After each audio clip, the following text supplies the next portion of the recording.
እናት አባት ከቶኛል። ጉልበቴን በልተው እንደ ሻማ የቀለጥኩለትን ቤተሰብ ክዳት ከተውኛል።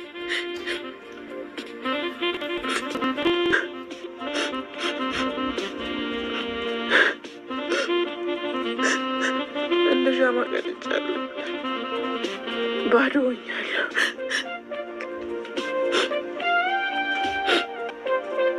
ወንድሞቼም እናትም አባቴ በዚህ ቼታችን ላይ የደረሰው ነገር በማንም አይድረስ። በጣም ነው የምታሳዝነው። ምንድነው የተፈጠረው፣ ምንድነው የደረሰባት የሚለውን በዝርዝር መነግራችሁ ይሆናል። እባካችሁ ሁላችሁም ተጠንቀቁ።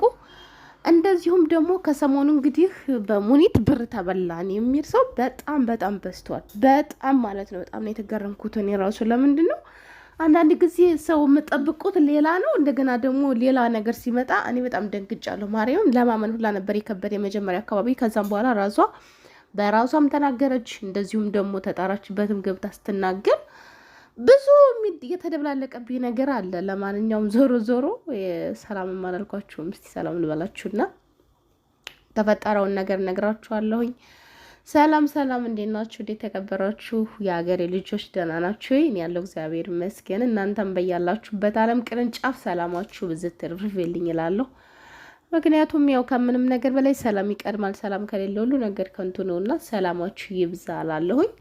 ዛሬ ወደ መጣሁበት ስመለስ እንግዲህ እቺ በምስሉ ላይ የምታዩት እህታችን በእውነት የደረሰባት ነገር በጣም ነው የምታሳዝነው። በጣም በቃ እንደውም ከምትናገረው በላይ እንደተጎዳች ያስታውቃል። ሰውነቷ ራሷ፣ ፊቷ፣ ፊዚካሏ፣ ሁሉም ነገሯ ይናገራል። ግን እንደዛም ሆና ተናግራለች የደረሰባትን ነገር ቲክቶክ ላይ መጣ። እንግዲህ ሁሉም በቃ ጠቅላላ ወንድሞቿ፣ ቤተሰቦቿ፣ አባቷ፣ ባሌ ሳይቀር ሰደበኝ። በቃ ሁሉም ስንት ዓመት ሙሉ እንግዲህ አረብ ሀገር ነገ ጠዋት ቀና ብዬ እራመዳለሁ፣ ነገ የማታ እንጀራ የረፍት እንጀራ ይኖረኛል፣ እንደ ማንኛውም ሰው ኮራ ብዬ እኖራለሁ ብላ ተሰዳ ስንት ዓመት ሙሉ ኖራ በቤተሰቦቿ በባሏ ንብረቷን ገንዘቧን በሙሉ ተከርታ የደረሰባት ነገር በጣም ነው የሚያሳዝነው። በጣም አሁን ላይ እውነት ለመነጋገር የመጨረሻው ዘመን ላይ ደርሰናል ብዬ ነው የማስበው፣ እንደኔ የመጨረሻው። ምክንያቱም ቄስ እንኳን ሳይቀር ልጁን የከዳበት ጊዜ ነው። ለገንዘብ ብሎ ልጁ አረብ ሀገር የሄደ ሴት እኮ አይደለም 12 ዓመት 12 ሰዓት እንኳን ከቆየች ታብዳለች፣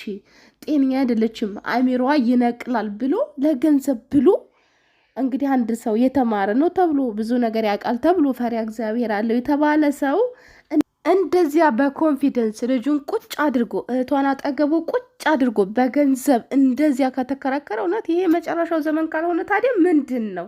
ልጅቱ እኮ ራሷ ትንሽዬዋ ራሱ እኮ እንዴት ምላሷ አረዛዘሙ እዚያ እግረኛው ሚዲያ ላይ እየቀረቡ ከዚህ በፊት ሁኔታቸው በኮንፊደንስ እንዴት እንደሚያረጋት ነበረ። በቃ አንቺ ነሽ ልጅቷን በቃ በገዛ ብሯ በገዛ ገንዘቧ ቤተሰቦቿን ሁላን ያጣችሁ። ቤተሰቦቿ ሁሉ ክፍፍል እንግዲህ ብር የማያደርገው ነገር የለም ሲጀመር። ኧረ እግዚኦ ማርና ክርስቶስ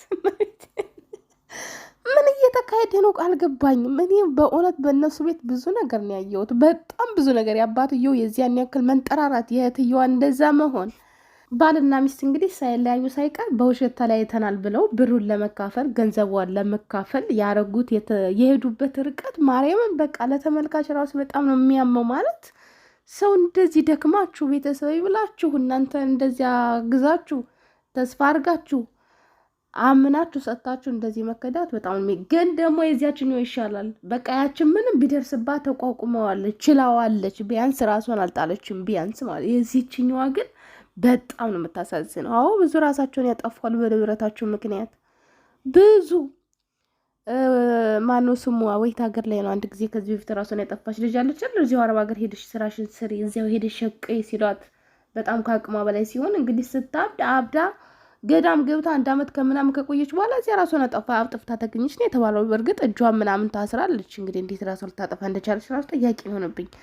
ሞህም አሁን ወደ መፍትሄው እንመለስ። ይሄ እንግዲህ የሆነው ሆነ። መፍትሄው ደግሞ ምንድን ነው? ያው እኔ ብዙ ጊዜ ተናግሬያለሁ ብር አያያዝ ላይ።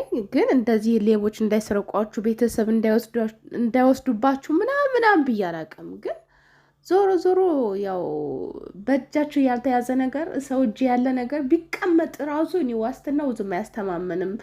ስትቀበሉ ራሱ በጣም አስቸጋሪ ነው። ይቅርታ አድርጉልኝና ማለት ነው። እና በእጅ የተያዘ ነገር ይሻላል። ያው በእርግጥ እሱ ሀገር ሆናችሁ መያዝ ይከብዳል፣ ብዙ ነገሩ ይከብዳል።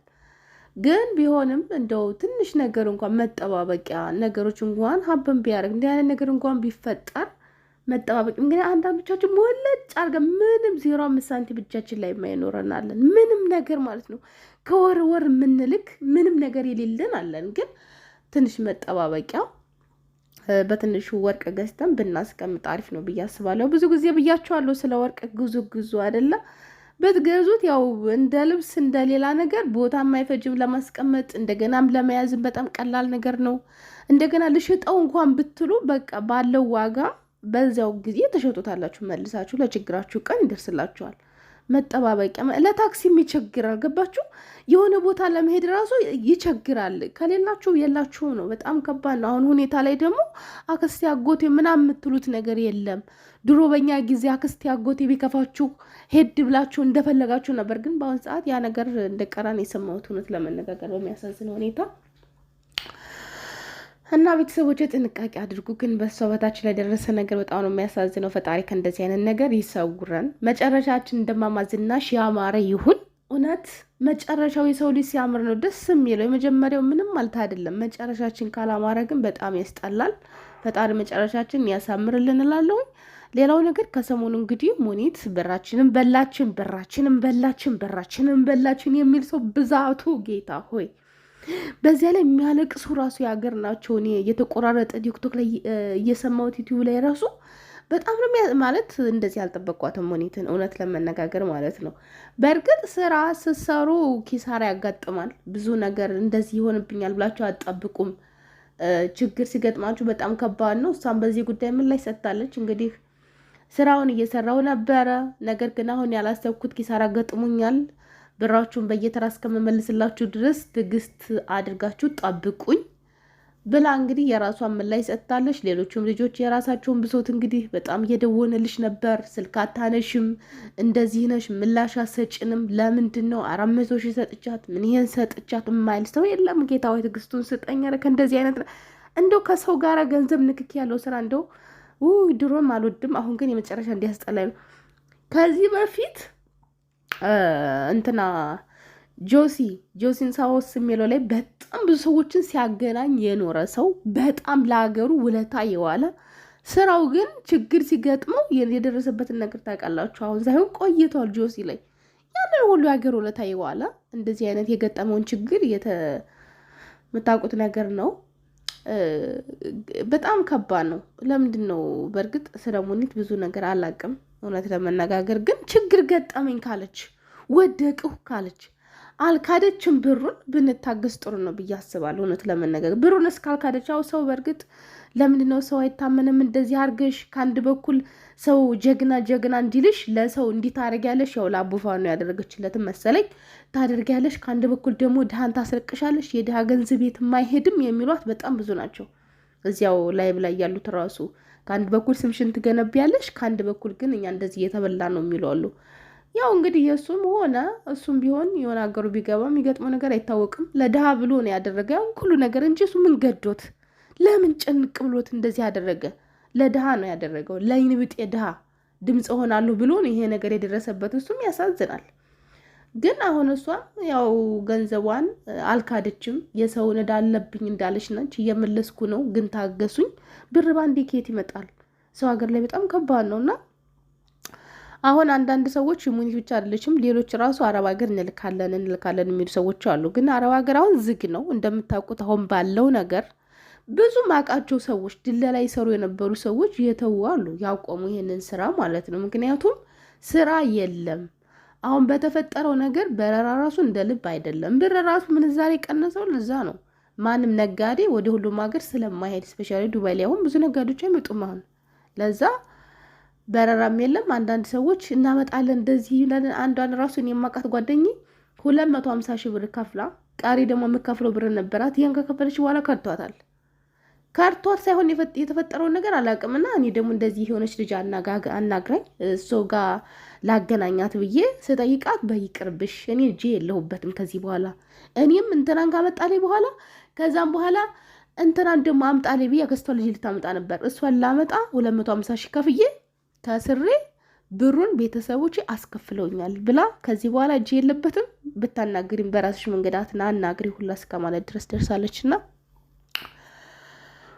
ብቻ ከባድ ነው። ዞሮ በረራም እንደልብ አይደለም፣ ብትጠነቀቁ ይሻላችኋል። አሁን ላይ አስቸጋሪ ነው። ያው እነሱም የእንጀራ ጉዳይ ነው። ያው ቢሆንም ግን እንግዲህ አየሩ ጥሩ አይደለም። ብዙ ሰው አሁን ባለው ነገር ያው በሰላሙ ጉዳይ ሁኔታ ጥሩ እንቅስቃሴ የላቸውም አሁን ላይ ያሉ ደላሎችና ጥንቃቄ ብታረጉ ጥሩ ነው። በኋላ ጨጓራችሁን ከምልጡ ይሄን ያህል ጠብቁ፣ ይሄን ያህል እንደዚህ ሆኑ ከምትባለው ብዬ ነው። ሌላው ነገር እንግዲህ እዚህ ፎቶ ላይ የምትመለከቷት ህፃን ልጅ ማህሌት ማሩ ትባላለች። እስከ ሚያዝያ 6 2018 ድረስ በመኳንንት ስለሺ ሆቴል ባህር ዳር ውስጥ ተቀጥራ ትሰራ ነበር። እዚህ ጋር የምትመለከቱት ሰው ደግሞ ሻለቃ ያምራል አለበል ይባላል። ሚያዝያ 6 2018 ማታ 2 ሰዓት ላይ ሻለቃ ያምራል እና 5 ታጣቂ ጓደኞቹ ማህሌት ማሩን ከምትሰራበት ቦታ እየጮኸች አልፈልግም እያለች ድረሱልኝ እያለች ይወስዷታል። ንጋታው 8 ሰዓት ሻለቃ ያምራል ለመኳንንት ስለሺ ሆቴል ደውሎ ብሉ ናይል እንደምትገኝ ማህሌት እና ራሷን እንዳጠፋች ይነግራቸዋል። እነሱም ተደናግጠው ወደ ፖሊስ ይደውላሉ። ፖሊስ ወደ ሆቴሉ ወደ ብሉ ናይል ሆቴል ይሄዳል። ሬሳዋ ይገኛል ማለት ነው። ሬሳ ምርመራ እንደሚያሳየው ከሆነ ጭንቅላቷ በጥይት ተመቷል፣ አንጎሏ ፈሷል፣ ተደፍራለች። ያስገድዶ መድፈር ጥቃት ደርሶባታል። ማህሌት ተደፍራ ከተገደለች ዛሬ 3ኛ ቀኗ ነው። ይሄ ሰውዬ ሻለቃ ያምራል እስካሁን አልተያዘም፣ አልታሰረም። እንደውም ከባህር ዳር ወደ አዲስ አበባ ሊላክ እንደሆነ ጭምጭምታ አለ። ብሉ ናይል ሆቴል አልተዘጋም ለምርመራ። በአጠቃላይ ከህግ ጋር በተያያዘ ምንም የተጀመረ የተወሰደ እርምጃ የለም። ቤተሰቦቿ ከባህር ዳር ውጭ ነው የሚገኙት፣ ገጠር ውስጥ ነው ያሉት። ተደናግጠዋል። አይዶን ነው ምን ልጠይቃችሁ እንደመጣው ለምን ቪዲዮ መስራት እንደማላቆም ራሱ አላቅም። እውነቱን ለመናገር ባህር ዳር ውስጥ ያላችሁ የክልል መንግስታት፣ የክልል መንግስት ነው የሚባለው ምንድን ነው አሁን ኖርማሊ እንደዚህ አይነት ነገር ሀፕን ሲያደርግ እንደዚህ ነው ኦፕሬት የሚደረገው? እንደዚህ ነው ወንጀል ኢንቨስቲጌት የሚደረገው? መጠየቅ የለበትም ተይዞ? የዚች ህፃን ልጅ አሟሟት እጅግ በጣም ነው የምታሳዝነው። እንግዲህ ምንድን ነው እየተባለ ያለው? እየታገለች ታዌ ልቀቁኝ መግባት አልፈልግም እያለች ሰውየው እንግዲህ ሻለቃ ነው ተብሏል። በጣም ባለስልጣን አይነት ነገር መሰለኝ መከላከያ ውስጥ በጉልበት ነው ይዟት የገባው። ከታች የተባበሩ ሰዎች አሉ። ወደ ሆቴሉ ስትገባ እንደዚሁም አልጋ ያመቻቹለት ሰዎች አሉ። ሁሉም ነገር እንግዲህ በቃ አልጋ ባልጋ ነው። እቺ ህፃን ልጅ እንደዚያ እያለች ግን ማንም ከጎኗ ሊቆም አልቻለም። ማለት ከዚህም በፊት አይቻሉ የሆነ ልጅ ላይ የግድ እያስገቡት አረባካቸው አፈሳ ነው። ምንም ያረኩት ነገር የለም። ሰው ሁሉ እየተመለከተ ጸጥ ነው ያለው። ማንም ሊተባበረው ፈቃደኛ አይደለም። በጣም ብዙ ልጆች ማለት ሀገራችን ላይ ድሮ እኮ ሰው ሲጣላ አገላጋይ ያለ ምናምን አለ። ግን ይቺ ልጅ እንደዚህ እየጮች እንደዚህ አድርጉ በጉልበት ከደፈራት እንደዚህ ካለት በኋላ አሁን እሱ ወደ አዲስ አበባ ሊላክ ነው ተብሏል። ማንም የሚጠይቀው አካል የለም። በጣም ያሳዝናል። ያው እንግዲህ ሁሉንም ነገር እንደሰማችሁት ነው። ልጅቷ ያለውን ነገር ተናግራለች። ይቺ ልጅ የ17 ዓመት ልጅ ናት። ሆቴል ውስጥ በአስተናጋጅነት ሌላ ቦታ ትሰራ ነበረ። ከዚያ እንግዲህ በጉልበት በኃይል ወሰዳት ሆቴል ውስጥ። እታች በአጠቃላይ ሰራተኞች የነበሩ እንዳለ ተባባሪዎች ናቸው። ተባብረው አልጋ ምናምን አመቻችተውለት አስገብተው ከደፈራት በኋላ ያው ጭንቅላቷን በስቶ እውነት እኔ እንጃ አላውቅም። ሀገራችን ላይ ብቻ ያው የሀገራችን ጉዳይ እንደዚህ ማለት ከባድ ነው። ሲጀምር አማራ ክልል አሁን ላይ ብዙ ሴቶች መለኮሳት ምናምን ጠቅላላ ይደፈራሉ። ብዙ ነገር ነው የሚደረገው። ማለት አሁን ላይ ዳስ ጣል ብሏል ቴዲ አፍሮ። በቃ ዳስ ጥሎ ሁሉም በልቡ ከማልቀስ ውጭ ምን ኃይል አለን? ኃይል አጣን። በቃ እጃችን ተሳሰረ። ምንም ማድረግ አልቻልንም።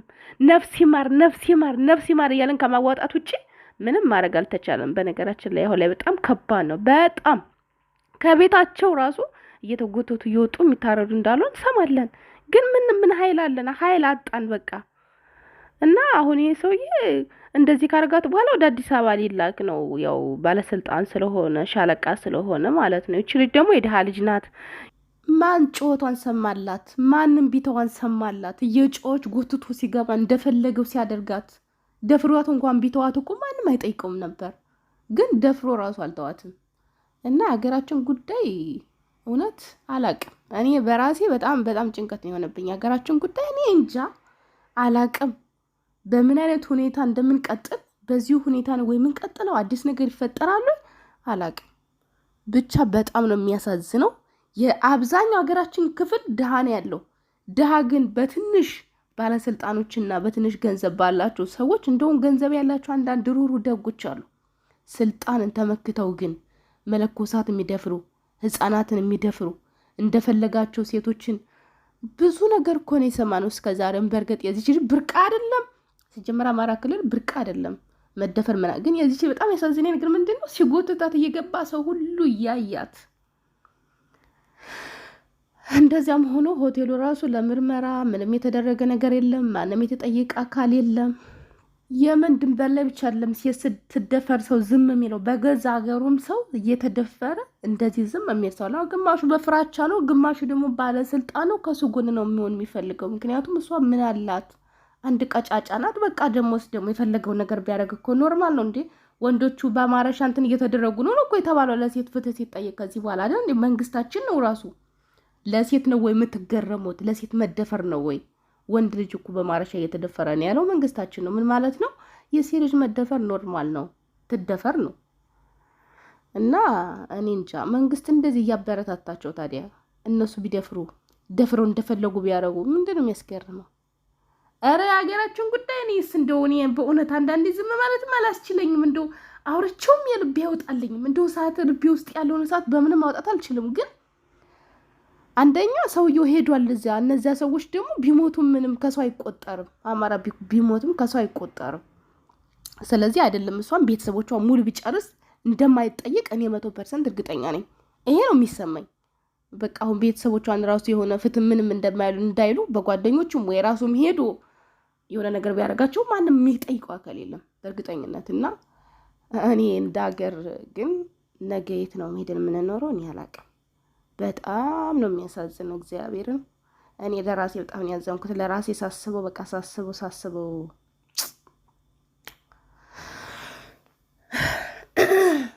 ለራሴ ዝም ብዬ ሳስበው በቃ እንዴት ነው ለሞቱት ለምናምን እንደዚህ ነው ታላስብ። ነገ ጧት የሆነ ሰው በቃ የሆነ ነገር ቢያደርገኝ ሰው ሁሉ ተሰብስቦ ዝም ሲል ነው የሚታየኝ። አረርዱኝ እያልኩኝ ሰው ሁሉ ዝም ሲል ነው የሚታየኝ። እና ያሳዝናል። ብቻ አላውቅም። የሀገራችን ጉዳይ እኔ እስከ መቼ እንደሚቀጥል በዚህ ሁኔታ አላውቅም። ለማንኛውም በያላችሁበት ሰላማችሁ ይብዛልኝ። ቻው።